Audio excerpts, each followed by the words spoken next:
မြန်မာနိုင်ငံမှာရှိတဲ့ KK ပတ်လို့ online လိမ်လည်မှုနေရာတွေကိုတိုက်ဖြတ်ဖို့အတွက်ပြောဆိုလာမှုရဲ့နောက်ွယ်မှာ hidden agenda နဲ့နေတဲ့လျှို့ဝှက်ရည်ရွယ်ချက်တစ်ခုရှိနေနိုင်တယ်လို့စစ်ကော်မရှင်ပြောခွင့်ရ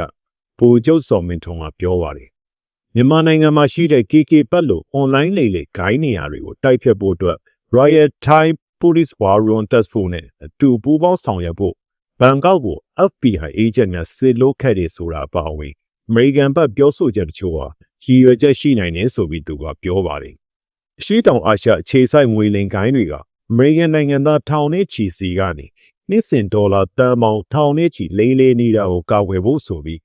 online ငွေလိမ်လုပ်ငန်းကြားဖြန့်တိုက်ဖြတ်ရေးအထူးအဖွဲ့ Scan Center Strike Force ကိုအမေရိကန်ဖွဲ့စည်းလိုက်တယ်လို့ကြေညာခဲ့တဲ့နောက်စစ်ကော်မရှင်ကအခုလိုပြောလာတာပဲဖြစ်ပါတယ်။အဲ့မှာထူးထူးခြားခြားအသုံးအနှုန်းလေးတွေပါတာကိုကျွန်တော်ပြောပြခြင်းပါတယ်။ထူးထူးခြားခြားသုံးနှုန်းတွေကတော့ဒါတော့ဆိုကြတတိယပိုင်းလောက်မှာတရုတ်နိုင်ငံဖြတ်ကျော်ရာဇဝတ်အဖွဲ့အစည်းများ TCO တွေရတဲ့ cryptocurrency ယင်းနှိမ့်မြုပ်နှံမှုလိမ်လည်မှုများနဲ့ယုံကြည်မှုလိမ်လည်မှုအမျိုးမျိုးကိုအသုံးပြုပြီးနေ့စဉ်အမေရိကန်များ၏စုဆောင်းငွေများအသက်များကိုခိုးယူလျက်ရှိသည်ဆိုတော့ပါတာတွေ့ရတယ်။နောက်တစ်ပိုက်မှာတော့ဒါလိမ်လည်မှုစင်တာတွေဟာအမေရိကန်မှတရုတ်ရာဇဝတ်ဂိမ်းများ၏အိတ်ကတ်ထဲသို့မျိုးဆက်တစ်ခုပြီးတစ်ခုချမ်းသာကြွယ်ဝမှုရှိအောင်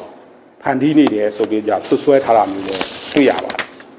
။ဒါအပြင်အမေရိကန်ရဲ့ Strike Force ဘာမာအဖွဲ့ကမြန်မာနိုင်ငံရှိလိမ်လည်မှုစင်တာနှစ်ခုကိုစစ်စင်ရေးများပြုလုပ်ခဲ့တဲ့ဆိုတဲ့အပေါ်မှာတော့အမေရိကန်ကစစ်စင်ရေးဘယ်လိုလုပ်ခဲ့လဲမလုပ်ခဲ့လဲဆိုတာကိုစစ်တပ်ကမသိရှိကြောင်းသူကပြောပါတယ်။အမေရိကန်ကနိုဝင်ဘာလ12ရက်ကဖွဲ့လိုက်တဲ့ District of Columbia Scan Center Strike Force ဆိုတဲ့အထူးအဖွဲ့ဟာအရှေ့တောင်အာရှမှာရှိတဲ့အစိုးရဆုံးငွေလိမ်ဂိုင်းနယ်မြေတွေကိုစုံစမ်းထုံနှံသွားမယ်လို့ပြောထားပါတယ်။ဒါ့အပြင်မြန်မာလာအိုနဲ့ကမ္ဘောဒီးယားကတရုတ်ရာဇဝတ်အဖွဲ့တွေရဲ့နောက်ွယ်ကခေါင်းဆောင်တွေကိုအဓိကဦးတည်ဖော်ထုတ်သွားမယ်လို့အမေရိကန်ရှေ့နေဌာနချုပ်ရုံးရဲ့အထူးအဖွဲ့နဲ့ပတ်သက်တဲ့ထုတ်ပြန်ချက်မှာလည်းဖော်ပြထားပါတယ်။ဒီအဖွဲ့ကိုအမေရိကန်ရှေ့နေချုပ်ရုံးတရားရေးဌာနရဲ့ရာဇဝတ်ဌာနခွဲ FBI နဲ့ US Secret Service တို့ပါဝင်ဖွဲ့စည်းထားပြီးအစိုးရရဲ့ရန်ရည်အားလုံးနဲ့ချိတ်ဆက်လှုပ်ဆောင်သွားမယ်လို့လည်းဆိုပါတယ်